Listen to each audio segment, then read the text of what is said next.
We're going to keep going here. It's 15 minutes after the hour, so that must mean that Michael Page is on the radio with us. Mr. Page, welcome to the program. Thanks, sir. Now, you guys are the super late model champion at Dixie and Rome. Yes, sir, I am. And had a pretty good 2 years. So did you guys pick it up the year before, too? Yes, 2 in a row, last year and this year. But now you guys had a pretty good weekend this weekend, and you guys run third down there at the big race at Swainsboro. Yeah, we took an old car completely for what we're running against, and very proud, and did real good. So you were down at Swainsboro? Yeah. It was a crate race. There was some crazy stuff going on down there, I heard, this last weekend. Yeah, it was racetrack, real awful, and then, pretty good, and then right before we're going out, they put water on the track in, like, one spot of the track, and it's pretty rough. So they kind of got goofy with the track prep. Yeah, and then I heard that they got a little goofy with the rules, too. Yeah, they were making rules and kind of just stepping away from them when it was time to go either way. They have a rule that just kind of didn't go by, but that's the way to work. Anywhere you go. They had the tire sniffer there too, didn't they? Yeah, we sniffed they sniffed some tires after qualifying, and some of them went off, and they just let it go. So I'm not sure why the reason of sniffing a tire if it goes off and do nothing about it. It's probably because of who it went off on. Exactly. I ain't saying no names, but. Wait a second. So we're to understand that the tire sniffer picked up something on tire, and we won't, and like you said, no names. But you're saying that they may have looked the other way. Well, yeah. I mean, what they said is that they'll look more into it after the race, and just never went that way. Huh. After the race, they never checked. I mean, they didn't check my tires, so. Brian, we can't get away from this subject, can we?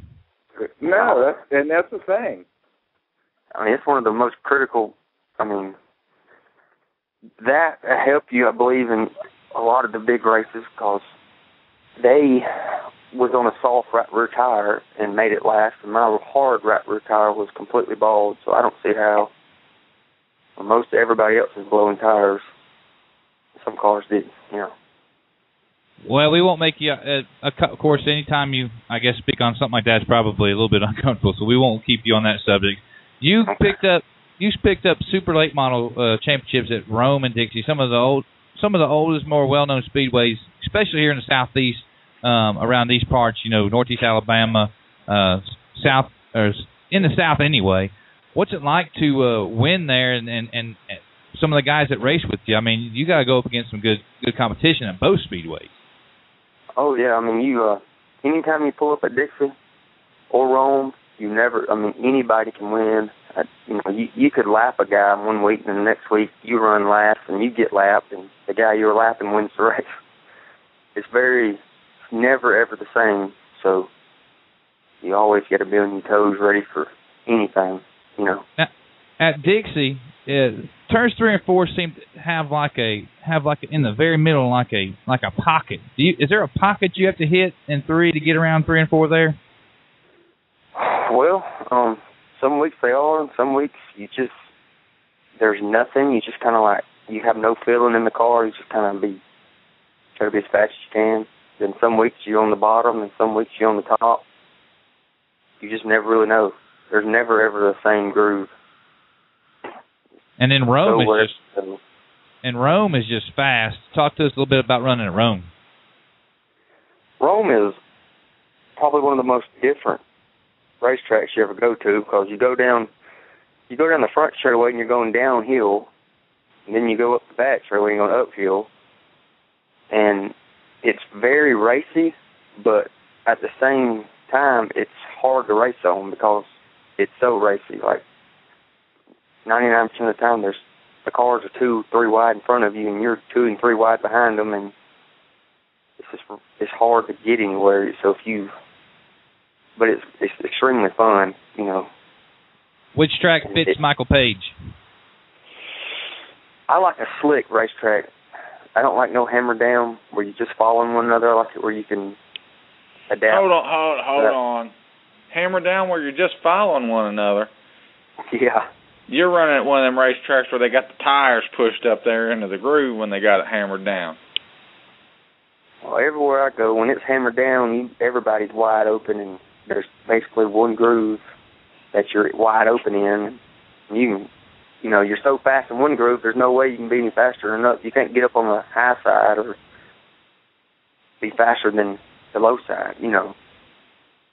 I've never been able to.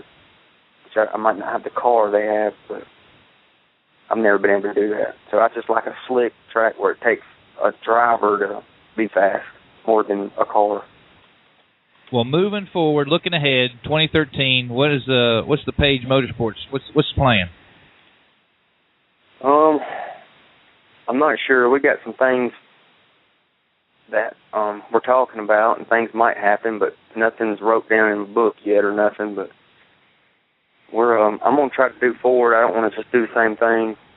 I just don't know what's gonna go on right now. Did you say you were gonna try to do forward?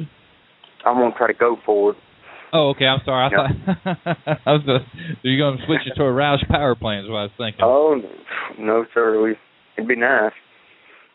But. Well, Michael, before we let you get out here, first thing I want to do is I want to play this and see if this resonates with you. Just listen, and then all you got to do is laugh or comment or whatever. So just listen. Now, did you feel like you got beat by a dirt track hero over the weekend? Oh, yeah. The announcers come to me after that and say, well, how's it feel to, you didn't win, you run third? I said, anytime I can finish behind these two guys, I said, that's a win to me, Yeah, of course. Well, all right, Michael, thanks for being a good sport with that. And before we let you get out of here, I want you to thank your sponsors and some of the crew members that help you run up front. Thank Ronnie Dobbins, with SAE and Jack Rucker Racing Engines, T&T Trucking, Mom and Dad, all our help, all the people goes with us. That's about it. All right. Well, Michael, we got a way to get a hold of you now, and we will look forward to talking to you maybe next year and maybe celebrate a big win with you. Yes, sir. Thank you. All right, Michael Page, he picks up track championships at Dixie and Rome and finished third over the weekend at Swainsboro, Georgia Speedway.